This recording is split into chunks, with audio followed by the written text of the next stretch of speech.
Qualifiers, which was Milano, and Rest is a full Italian team here with the captain of Kingpen. Then I'm trying to X Joker, Milano, who played in last month's qualifiers, and then Bomador. We got some high percent, look at 98, 99, it's beautiful coming in here. GHRS is looking incredibly strong. We're going to be looking to add to the triple count here in the July qualifiers. Man, Woody, I cannot wait to see what they can do. Oh yeah, they may be new to the Clash World scene, but they are not new to the game at all. Some of them having been playing for 7 or 8 years. They've cemented themselves as one of Italy's best team and arguably the best team out there in terms of hit rate. So really impressive lineup from Aphelion. And we are starting with the very first attack coming in from GHRS, looking to do a little bit of a Queen of Charge Lalo, sending the blimp into the Town Hall, luring out a CC from... Oh, he does find a Tornado Trap here, Woody. Yes, he does. Not a super exciting way to start, but it looks like it's not going to impact him. Oh, no, the Town Hall's still standing. The Goblins going to hit. Bombs going off all over the place. Those poor Goblins take a big blast in the face. Is the Town Hall going to stand? I think it is. Wow, the Tornado Trap spun the Sneaky Goblins around, forced them to go for the storage, and the very first attack here in the qualifiers, the blimp fails to grab that Town Hall. And remember, there are builders behind it, meaning it's getting repaired as we speak, while the Queen is trying to take out this Lava Hound. Does drop a poison spell to help clear these pups, but now it's going to be almost a full health Town Hall to have to deal with.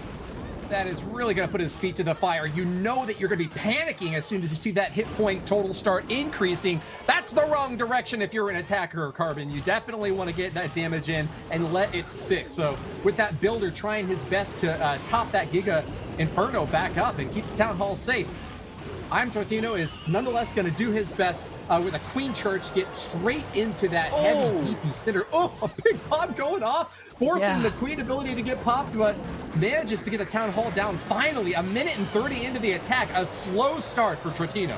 Yeah, incredibly slow here. Now sending this King in towards the enemy King. There is the Bomb Tower, which is going to do quite a bit of work, but the single target Inferno, he sends in the Royal Champion to try to deal with. Luckily, the Lassie does get locked onto, so the Royal Champion can get her ability off, takes out a sweeper, but this Queen needs to continue to charge, but we almost have just 1 minute left when the Lalo's being deployed.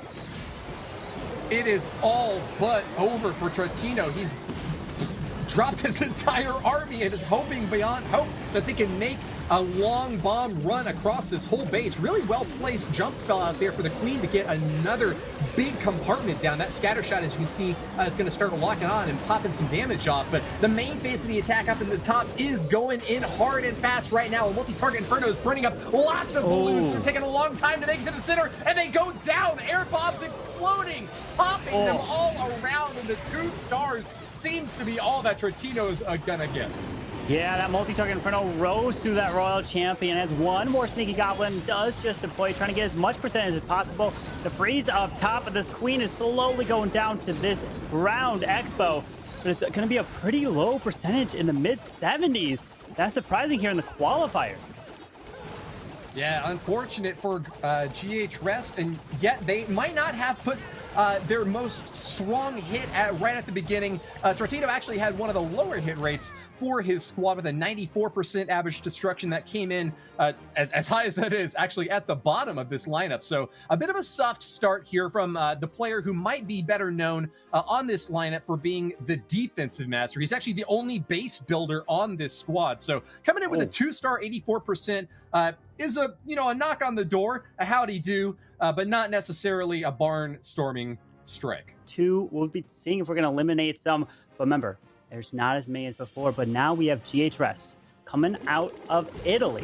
Bombardor starting off with the wall break down south, and looks to be a Tesla farm by this Eagle Artillery, looking to do a little bit of a Queen Charge Dragon Rider. Bombardor shared on Twitter that this qualification for him was true happiness. He's really proud and excited to play this event with his second family, so he has come to be really close with the rest of the Italian players on his squad, and he is not looking to let them down with this big aerial strike. True to his name, a Bombardor. He'll be dropping bombs from high in the sky with big balloons and the Dragon Riders as the main force of this attack, Carbon. What a brilliant... Oh, wait, two defending Rockaloos coming out of this defending CC. I was about to say, using Rockaloos to pull two sinking air mines. Wow, what an adjustment there to use a free spell to help protect that queen. You don't see Rockaloos on defensive side all too much. Sometimes it can completely throw you for a loop, but he adjusts beautifully, and the sneaky goblins do take out the town hall. Seems like a pretty scary moment there, but he handled it very well. Dragon Rider swooping in from the left corner now, and this base is taking a big punch right in the nose. Bombador seems to be well positioned to get the entirety of his backside now with a jump spell set perfectly for that queen. She's going to pop onto the enemy queen, and that multi-target Inferno still well insulated by those healers. She will be topped back off. And it's going to take her sweet time with the rest of the second half of this hit now, trying to square away at that scatter shot on top. The last real key defense that he has to deal with. Yeah, the queen still has her ability, should be able to get through his enemy king, but when he did deploy those headhunters, they found a spring trap. We have 1, 2, 3, 4 Dragon Riders still up. These Archer Towers are going to pick some of them off here. Not much health, but this queen and her ability is coming in clutch with one super wall break. He's got 1 minute left. This is looking like the answer from GH Rest.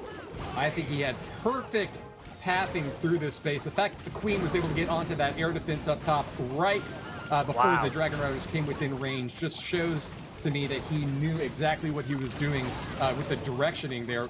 The potential loss of the queen early on from those rocket balloons might have upset or frightened an inexperienced player, but someone like Bombador certainly well positioned to deal with that. And the 3-star, just to hope that they've got a chance. Let's see. It's going to be Joker attacking next for Rest, Carbon.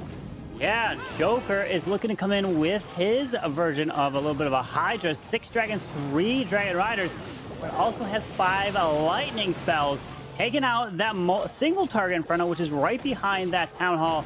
As long as this queen can grab the Town Hall, and this Grand Warden is next to gone. Look at that, just a sliver of health remaining. For this king, can he charge his king into the grab of the scatter shot and get this value? He's trying to push his way in. We're gonna have to keep our eye on with 1 bat spell so to use as well. Joker, another one of the players that picked up 6 3-star strikes out of the 7 total attacks that he performed in the monthly pre-qualifier. He said he started playing 8 years ago with a friend, and I'm sure that echoes a lot of the early game stories for people getting into Clash. They find their way playing through a friend, get into a clan, and then of course go to the very top and start playing at the World Championship level. Same story for a lot of people, right? Or maybe just a few. Maybe just a few. He's competing here and trying to get that golden ticket, be that 3rd team, but focused on this attack here for Joker, looking to charge these dragons in to take out the enemy queen.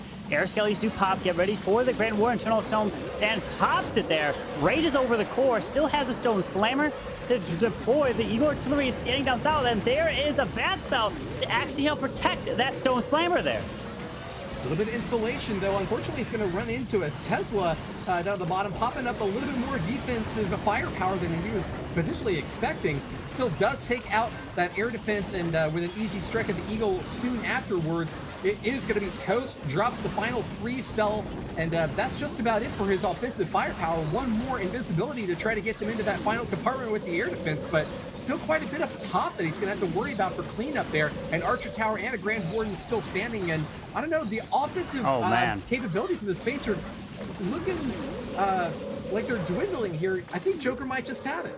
Oh, Joker's got this. We're using the invisibility spell with the Royal Champion. The Grand Warden altar goes down. 3 dragons alive still, and it should be plenty. 40 seconds left. Royal Champion taking out the top cannon, moving her way across. No more defenses left, and just the buildings. And another 3-star coming in here for GH Rest from Joker. Beautiful attack. Remember, that lower percentage earlier is going to be a huge problem for him, but beautiful hit using it. They still have to keep up, and can they keep the pace going? But GH Rest is looking, this is the captain, Kingpin, coming in with his own version of the Queen Charge Dragon Rider. It's always fun to take a look at the average stars from the monthly pre-qualifier. Show you the captain for that team had 2.9. So that really just shows you how difficult the World Championship stage is, how much of a skill increase you see from these Worlds qualified teams in terms of their base building expertise, the ability to repel that third star, even when you've got some of the best attackers coming at you, is what puts you in that golden ticket position. Kingpin now, the next attacker, has an opportunity now to try to get his team pushed ahead. He'll need to get that 3-star and then find some defense against Aphelion in the next round. Still, though, the possibility, a glimmer in his eye, the hope remains. Let's see if this queen charge out the right side corner is going to get some good work in. It looks like it does. Taking down an Eagle artillery. I think Kingpin's got to be pretty happy with how things are shaping up so far. Yeah, looking great. Sending that blimp in not only to take the town hall, but also luring out the clan castle so the queen can deal with it on the outside was clutch. Now she can focus on pushing her way to the core, sending this king into the bottom multi, and potentially wall break one more layer towards that scatter shot. Then we can see the Dragon Riders coming in. It's perfect textbook funneling all the way to the middle of the space, Woody. Now, most of the time, that Town Hall goes down to the main phase of the attack, but every once in a while, we have seen some one-star fails. Just sending in that blip early on to knock down the Town Hall is a guaranteed easy way to get that first star cleared out and secured to set up for the rest of the attack to try to clean up for the triple. Kingpin here now has got a really solid mid-game with the Dragon Riders soaring in from the bottom, holding on to a couple more spells to support them as they path up toward that scatter shot. The range you can see now highlighted on screen here now. There they are going in, supported with that Eternal Tome, protected to the utmost by a Grand Warden out for vengeance. This queen got so much value. Pops her ability here into the gourd, beating through a wall, but has the World Champion still with her ability and a free spell left. And this is another 3-star coming in from GH Rest, putting the pressure back onto Aphelion. They're going to have to keep the 3-stars rolling to stay tied on stars. Aphelion get 2 more triples and they hold the key to winning. 25 seconds left. The time is on his side. Plenty. And down goes the final building. The barracks is gone, and Kingpin for the captain of GH Rest. And all of a sudden, the momentum flops back to the other side. Having lost their first hit, they are finally now on their final strike ahead for the very first time, and that has got to bring Milanello a lot of excitement with his final hit. He can put the nail on the coffin right here and now. The 3-star means victory for Rest. Yeah, Milano coming in with the Inferno Dragons. We haven't seen these guys since the first qualifiers when they were everywhere. And taking out the Town Hall with the Sneaky Goblins, pulls the Lava Hound Headhunters off to the top side and can probably deal with the CC. He does have an Inferno Dragon. He should be dropping it up top here with a Poison Spell, maybe to help clear that Clan Castle.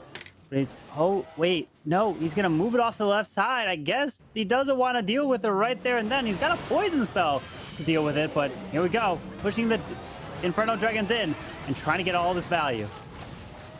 Milanello played last month with NY Amazing, another squad that competed here on the world stage. He used 3 different aerial attacks, but only actually got 1 single 3-star out of them. He's now got a line of Inferno Dragons soaring through, ready to heat things up.